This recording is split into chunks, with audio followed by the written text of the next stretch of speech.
Sir ಈ ಸಿನಿಮಾಗೆ overall ಎಷ್ಟು ಖರ್ಚು ಮಾಡಿದ್ದಾರೆ ಮೈಸೂರು ರಮೇಶ್ ಅವರು ಅನ್ನುವಂಥದ್ದು ಒಂದು ಕ್ಯೂರಿಯಾಸಿಟಿ. ಅಲ್ಲ, ತುಂಬ ಸಿಂಪಲ್. ಅವ್ರು ಬದುಕಿದಾಗ 40 ಲಕ್ಷ ಕೊಟ್ಟಿದೆ.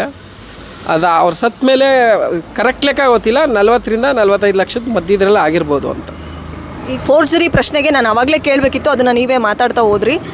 ಫೋರ್ಜರಿ ಮಾಡ್ಕೊಂಡಿದ್ದಾರೆ, ರೈಟ್ಸ್ ಎಲ್ಲ ನಿಮ್ಮ ಒಂದು ಬ್ಯಾನರ್ಗೆ ಶಿಫ್ಟ್ ಮಾಡ್ಕೊಂಡಿದ್ದಾರೆ ಅನ್ನೋಂಥದ್ದು. ಅದಕ್ಕೆ ಸ್ಪಷ್ಟತೆ ಕೊಡೋದಾದರೆ ನಿಜವಾಗ್ಲೂ ಫೋರ್ಜರಿ ಮಾಡಿದ್ದ ಫಿಲ್ಮ್ ಚೇಂಬರ್ ಸಮ್ಮುಖದಲ್ಲಿ ಅಥವಾ ಏನು, ಇದರಲ್ಲಿ ಯಾರ್ದು ಸತ್ಯ, ಅವರು ಸುಮಿತ್ರಾ ಅವ್ರು ಹೇಳ್ತಿರೋದು ಸತ್ಯನಾ ಅಥವಾ ನಿಮ್ಮ ಒಂದು ಸ್ಪಷ್ಟತೆ ಏನು, ಇದಕ್ಕೆ ಕ್ಲಾರಿಟಿ ಏನು ಅನ್ನೋಂಥದ್ದು? ಅಲ್ಲ, ಫೋರ್ಜರಿ ಮಾಡಿದಾರೋ ಇಲ್ವೋ ಅಂತ ಇವರು ಕೊಟ್ಟರೆ ಸಾಕು, ಗೊತ್ತಾಗುತ್ತೆ. ಆಮೇಲೆ ಅಲ್ಲಿ ಸೈನಲ್ಲೇ ಇದೆ ಯಾರ್ಯಾರು ಅಲ್ಲಿ ಸಾಕ್ಷಿಗೆ ಅಂತ ಕೋರ್ಟಿಗೆ ಸಬ್ಮಿಟ್ ಮಾಡಿರೋದ್ರಲ್ಲೇ ಇದೆ.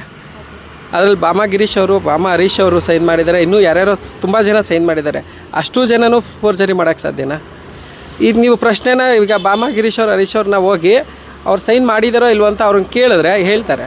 ಅವ್ರು ಯಾರು ನನಗೇನು ರಿಲೇಟಿವ್ ಅಲ್ಲ, ನನಗೇನು ಪರಿಚಯನೂ ಅಲ್ಲ ಅಲ್ವಾ? ಇವ್ರು ಬಾಯಿ ಬಂದಂಗೆಲ್ಲ ಸುಳ್ಳು ಹೇಳ್ಬೋದು. ಅದಕ್ಕೆ ಮನೆಗೆ ಬಂದು ಪ್ರತಿದಿನ ಹಿಂಸೆ ಮಾಡಿ ಇಸ್ಕೊಂಡೋದ್ರು ಅಂತ ಅವ್ರ ಮನೆಗೆ ಯಾರಾದರೂ ಆರೋಪ ಇದೆ.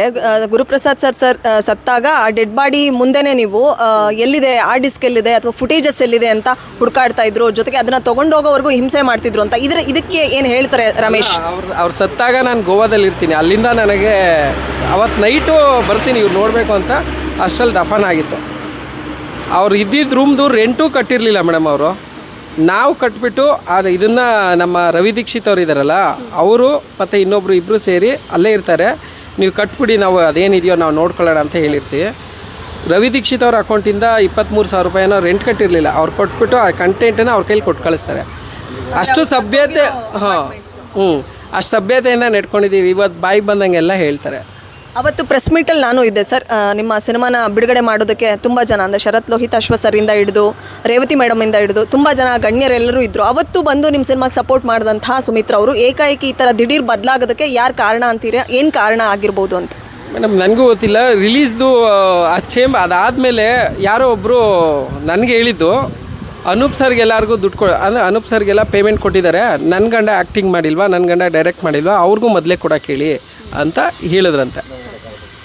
ಅನೂಪ್ ಸರ್ ಏನು ಎಕ್ಸ್ಟ್ರಾ ತೊಗೋತಾ ಇಲ್ಲ, ಈಗೇನು ಖರ್ಚಾಗ್ತಾಯಿದೆ ಅದನ್ನು ತೊಗೋತಾ ಇದ್ದಾರೆ.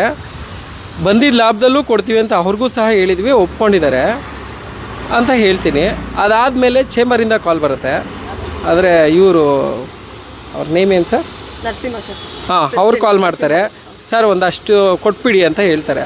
ನಾನು ಹೇಳಿದೆ ಅವ್ರಿಗೆ, ಸರ್ ನೀವು 10 ಜನ ಕೂತ್ಕೊಳ್ಳಿ, ನನ್ನ ಹತ್ರ ಅದು ವಾಯ್ಸ್ ರೆಕಾರ್ಡ್ ಇದೆ, 10 ಜನದಲ್ಲಿ ಯಾರು ಒಬ್ಬರು ಅವ್ರು ಕೇಳ್ದಂಗೆ ಕೊಡೋದು ಸರಿ ಅಂತ ಅಂದರೆ ನಾನು ದುಡ್ಡು ಕೊಡ್ತೀನಿ, ಅಥವಾ ಫುಲ್ ಸಿನಿಮಾನೇ ಅವ್ರ ಹೆಸರು ಬರ್ಕೊಡ್ತೀನಿ. ದುಡ್ಡು ಯಾಕೆ ಕೊಡಲಿ? ಹಾಗಾದ್ರೆ ಮೊದಲನೇ ಆಗಿರೋ ಮಾತುಕತೆಗೆ ಬೆಲೆ ಏನು ಬಂತು? ಈಗ ಮೊದಲು ನನಗೇನು ಕೊಡಬೇಡಿ, ಸಿನಿಮಾ ರಿಲೀಸ್ ಆದಮೇಲೆ ಲಾಭ ಆದಮೇಲೆ ಕೊಡಿ ಅಂದ್ಬಿಟ್ಟು ರಿಲೀಸ್ಗೆ ಎಲ್ಲ ಖರ್ಚೆಲ್ಲ ಮಾಡಿ ರಿಲೀಸ್ ಡೇಟ್ ಅನೌನ್ಸ್ ಮಾಡಿದ್ಮೇಲೆ ನನಗೆ ಈಗ ಒಂದು 5 ಲಕ್ಷ ಈಸ್ಕೊಟ್ಬಿಡಿ ಅಂದರೆ ಎಷ್ಟು ಮಟ್ಟಕ್ಕೆ ಸರಿ? ಆಮೇಲೆ ಅವ್ರು ನನ್ನನ್ನು ದುಡ್ಡೇ ಕೇಳಿಲ್ಲ ಅಂತ ಇದ್ದಾರೆ ಅಲ್ವಾ. ನನ್ನ ಮೊಬೈಲಲ್ಲಿ ಅವ್ರು ಕಳಿಸಿರೋ ಮೆಸೇಜ್ ಇದೆ, ನನಗೆ ಮನೆ ಬಾಡಿಗೆಗೆ ಒಂದಷ್ಟು ಅಮೌಂಟ್ ಬೇಕು ಕೊಡಿ ಅಂದ್ಬಿಟ್ಟು. ನಾನು ಸುಳ್ಳು ಹೇಳೋ ಅವಶ್ಯಕತೆ ಇಲ್ಲ, ನಿಜಾನ ತುಂಬ ಈಸಿಯಾಗಿ ತೋರಿಸ್ಬೋದು. ಸುಳ್ಳು ತೋರಿಸ್ಲಿ ಅವರು, ನೋಡೋಣ.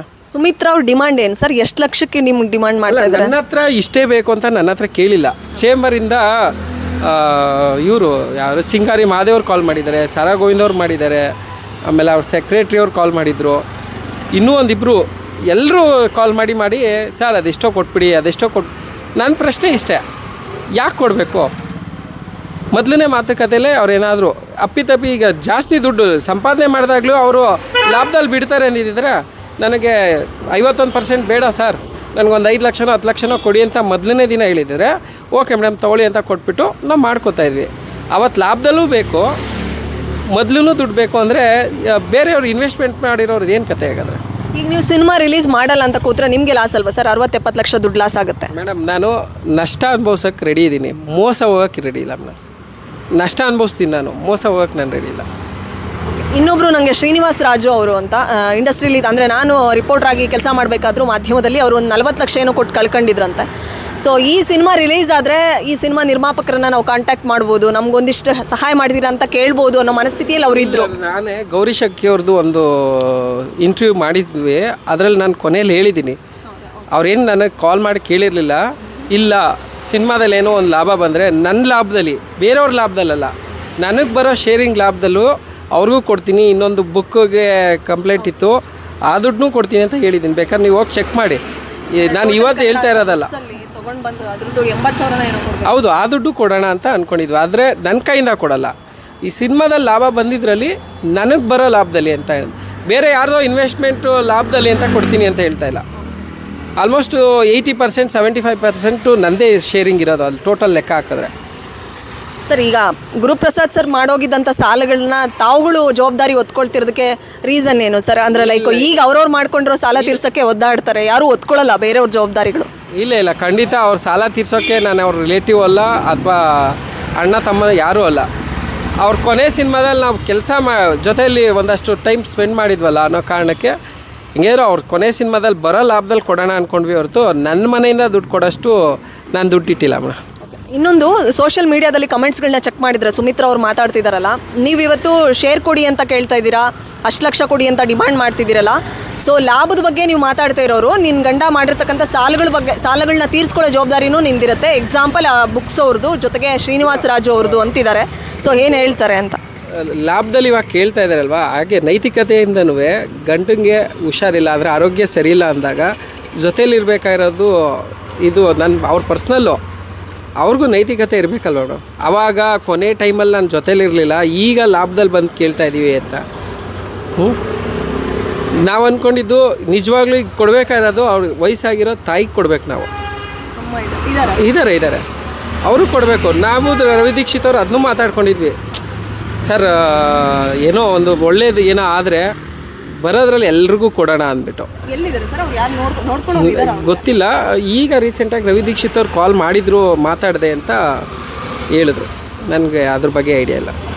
ಈಗ ಅವ್ರದ್ದೊಂದು ವಿಡಿಯೋ ವೈರಲ್ ಮಾಡಿದ್ರು ಯಾರು ಅಂತ, ಅದೇ ರವಿ ದೀಕ್ಷಿತ್ ಅವರೇ ಮಾಡಿದ್ರು ಅಂತ ಸುಮಿತ್ರಾ ಅವರು ಆರೋಪ ಮಾಡ್ತಾರೆ. ಈಗ ಅವ್ರು ಮಾಡಿದ್ರು ಅಂತ ಈಗ ನಿಮ್ದೊಂದು ಆಡಿಯೋನ ಅವರು ವೈರಲ್ ಮಾಡಿದ್ದಾರೆ, ಏನು ಹೇಳ್ತಾರೆ ರಮೇಶ್?